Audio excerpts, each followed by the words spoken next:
Getting ready for the solar eclipse. Some help from Celestron. Welcome back to Techstination. I'm Fred Fishkin. Joining us from Celestron is astronomy product manager Lance Lucero. Hi, Lance. Hi, Fred.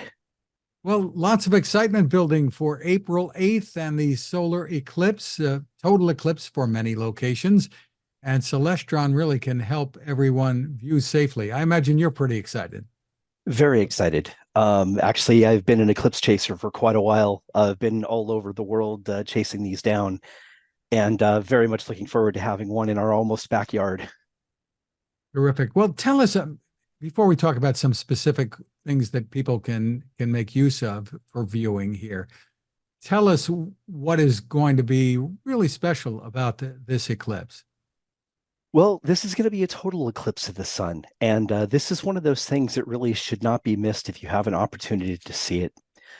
Unlike a partial eclipse or even an annular eclipse, when you reach that final moments of totality where the sun is completely blocked by the moon, amazing things happen. The sky darkens, you get that glow of sun on the horizon like you would in the morning, except it's not in the east. It's 360 degrees all around you. You see birds will start to roost. The last time in 2017, I actually saw an eclipse where there was a horse in a pasture, and when the eclipse happened, he went into his barn thinking night had come. And then, 5 minutes later, he comes out again because he thinks it's daybreak. It's really eerie how it almost appears in those last few seconds of where the light is still visible and then it gets blocked. It's as if someone gets a giant dial and turns color off. Shadows become very, very sharp.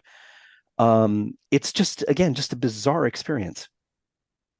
When it comes to viewing, obviously there are safeguards that we all have to follow here, and Celestron is helping us with those safeguards. Yes, by all means. When you observe any eclipse, especially even total eclipses, all the phases leading up to totality, where any part of the sun is still visible, you must have safe eye protection in order to view it properly. The only time during a total eclipse that you are allowed to remove your safety glasses and look at the sun with the naked eye is when it is completely covered by the moon, because that exposes the solar corona. And that is a light that will not hurt you.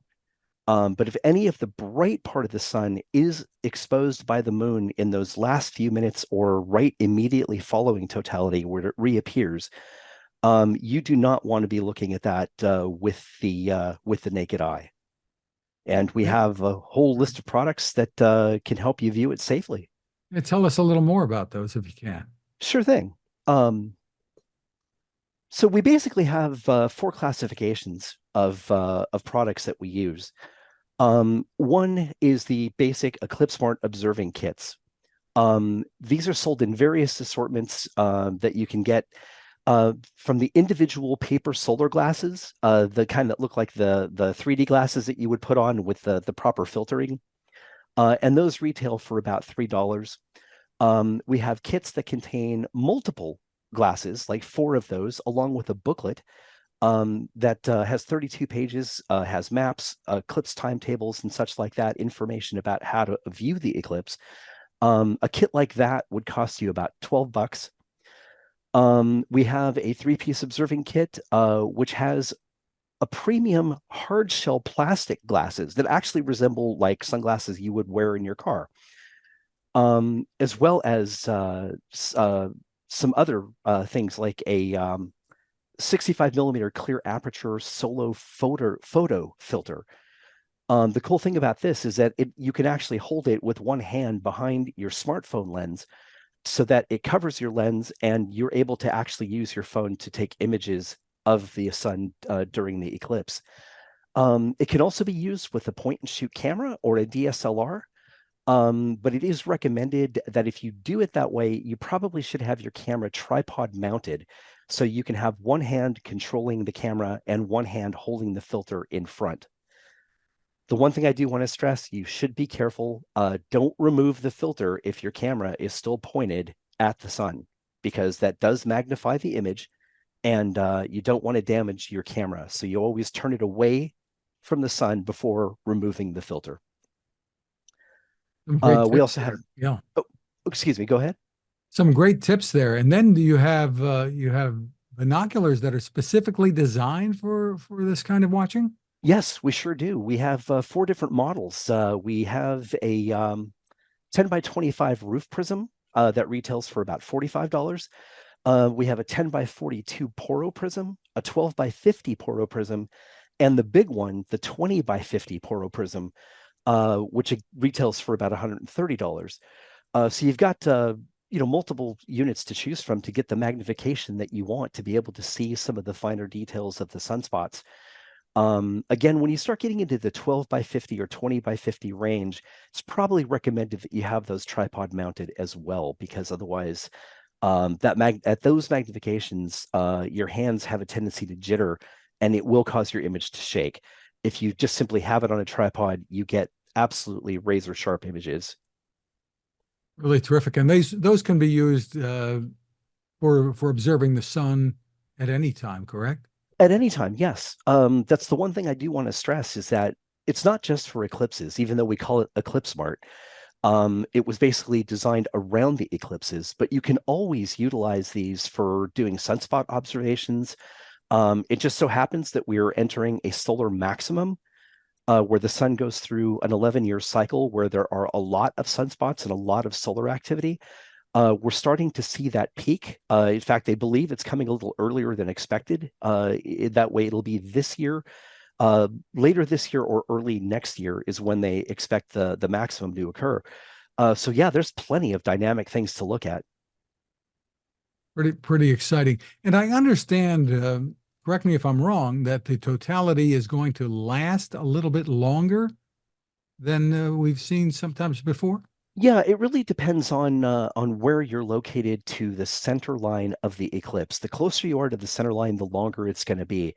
If I'm not mistaken, this one here will be about 4.5 minutes or so if you're at the deepest part of the eclipse, which happens to be in Mexico. If you are somewhere near the in Texas, it will be a little bit shorter. I think it's going to be closer to 4 minutes 22 seconds. But if you're at the center line, the closer you are to the outside edges on the map that shows you the swath of totality, the less time you're actually going to have in totality. So it's definitely recommended you try to get as close to the center line of the shadow as you possibly can to get the maximum amount of time. But yeah, in previous years, we've been getting them around 3 minutes, 3.5 minutes. This one coming up is going to be great. For people who can't get to that path that we've all seen the map of, what are they going to see? I know it's going to vary from place to place. Yeah, again, the closer you are to that line, you will actually see a partial eclipse and a fairly deep one. Like here in the Los Angeles area, we're only going to be able to get about a 60% coverage of the sun. But there are other places that are closer to that track of totality. The closer you are, the deeper the eclipse you're going to get. I did run into some people in 2017 who didn't want to deal with the crowds and lived on a city in Oregon that happened to be at the 99% coverage level, and they were kicking themselves for not having gotten in the car and driven north 10 miles with which to actually see totality. There's a big difference with the total eclipse between totality and 99%. Pretty exciting. So for more information on your products or about the eclipse, perhaps, where should people go? Oh, they would go to our website at www.celestron.com/eclipsemart. Terrific. Lance Lucero, thank you so much for spending time with us. My pleasure, Fred. Thank you for having me.